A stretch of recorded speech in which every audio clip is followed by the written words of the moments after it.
Welcome back to another episode of the Gamblers Grind Podcast. It's the boy Make a Wish here. And we're going to do a quick NBA recap. Yesterday's slate, oh me, oh my.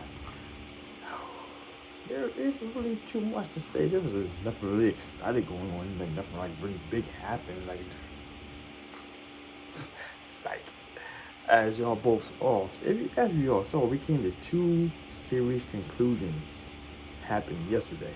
And hopefully you guys will follow my picks and my bets because I was almost exactly on point with that parlay. 3 for 4 we went for it. 3 for 4 we went for it. We just missed, what was it, the over? I forget what it was off the top of my head. The over for the Pacers game, the Knicks game. The Pacers game. The over for the Pacers game. We missed that by. I think about 0.5. 118. You need to put numbers 9, 1. Yeah, 118. 118.5 I have. Ah, man, I can't remember what it was. Because unfortunately, I slipped up and I forgot to play the ticket. I didn't play the ticket. So if you guys play the ticket and you get that better, you got 217.5. Because I can't remember if that was overnight yesterday. That was phenomenal for you guys. Nice parlay hit. Go ahead. Following the team, following the boys. Hope you guys cash that in. And but we did cash. If you guys, I put a little short about that. I did a live game parlay for the game that I actually thought was actually worthwhile. So not worthwhile, but I was actually confident in the victory for that. The Knicks with the over, a higher over 207. That worked out pretty good. I know that lowered. Higher or lower, I forget. Either way. That's irrelevant. Going back to the game yesterday, though, the Pacers did exactly what I thought they were going to do.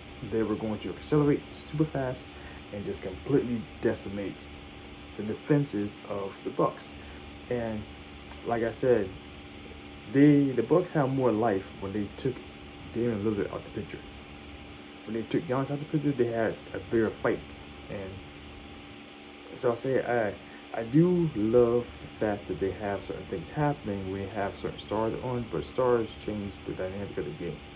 He had injury, came back in. I mean, they were doing numbers, pushing things off with her, but Pat Bev, he was coming up short in regards to that because there was his role. I mean, they all shot decently, but not decently enough to actually make buckets.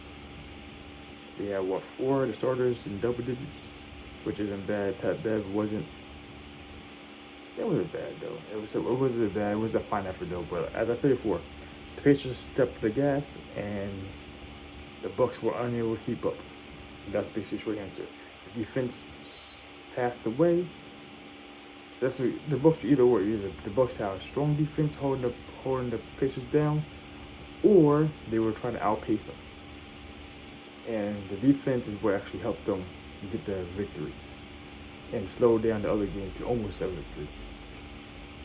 And that's how it was. But yeah, sorry. The 2 victories they had. All both slow, not fast. But yeah, Pacers did what they did. I expected exactly what they did. And if you would have did what I said I was going to do, was that plus 10, the negative 10.5 for the Pacers. Because I said they're going to be much higher than 11. Like, if I fought super froggy, I would have pushed plus 20. I don't know what that would have been odds-wise. But in hindsight, that was the play. I told you before. Let me stop bragging on that. You know what I'm saying? Let me stop bragging on that. When I'm right, I'll be right. When I'm off, it could be off by a little or a landslide. That's irrelevant though. Point being though, Pacers did the thing. And the thing about that is it was a team effort, typically speaking. But yeah, Pacers or the Bucks had everyone out there on the floor at some point in time, but no one did anything relevant. The bench accounted for 2, 6, 8, 10 points. 10 points. Everyone played. That's all 14. Everyone but one. Sheesh. That being said, Pacers did a good job. Nothing too surprising there. Next game, the Sixers. That was the highlight of the evening. Did you know that I was super sad that I did not bet the under for Tyrese Maxey. That's one thing that I did notice trend-wise, that he typically when he had a nice big pop-off game or a really high-scoring game, the next game or two, he blows his load and that's it. Like there wasn't too much more to expect from him. Like he didn't do too bad. Aside from 12 misses, 6 for 18, 1 for 6 for 3-point range. But he wasn't able to carry that same energy again to save the team twice. Like I said before at the end of the last video, I didn't believe that he would be able to repeat that performance. Nothing against Maxey, but that's not in his character yet. You're still developing. Into a potential Brunson. Because Brunson, he popped off every single game. I mean, the first 2 games he slowed up a little bit. And his team was there for him, you know? That's the difference. Because when Maxey isn't holding it down, they need Harris to step up. And Kelly Oubre, he was doing the thing. Actually, Kelly Oubre and Tyrese Maxey, they were the ones that were accounting for the rest of the points for the team, for Embiid. Because they're 17 each. Maxey was a -4. But yeah. And however, the Knicks did the thing. The Knicks when they ran 10 people. Everyone basically played.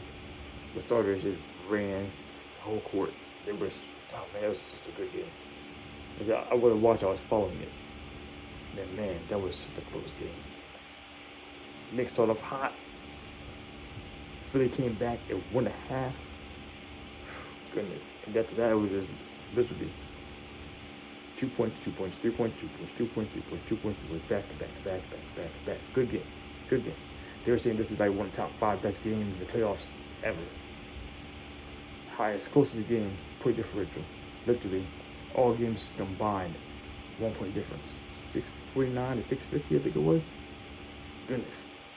Either way, not too much though. Like I said, for the most part, I called this game exactly what it was. The better team ended up winning it at the end because that's just what happened. The better team tends to clutch things out when it comes to this series. I don't think either one of the teams are great teams. They're a higher caliber than the rest of the East, but not by much. That's the reason why the Knicks came from like 6th place to 2nd place by the end of the series. The Knicks, there wasn't that much difference in regards to the East, how they were working. But let's see. We'll see what happens. We'll see. I'll talk soon about the off season, what's going to happen here, and the Knicks and the Pacers. Like, what's today? Today's Thursday, Friday. Today's Friday. So they may have like 4 days off before the start of the round 2 begins. And we'll see. It's going to be an interesting series. So look forward to that. Hope you guys wish a good best of these happens. Hope you guys follow me with those plays what I said. If you guys are like what I'm saying, make sure you keep following this stuff. Share it, like, subscribe to the channel, all of this stuff, because I'm going to keep getting better with this stuff. Keep going to get better with these call outs.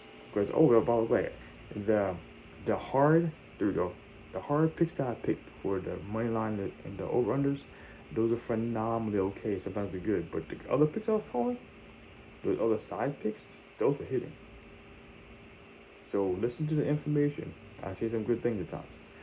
Not necessarily saying I stick to everything, but I say some good things at times. And they be snapping though. So with that being said, let's move on to the next pick video. I keep feeling phrase all the time. Happy gambling grinders. See you next.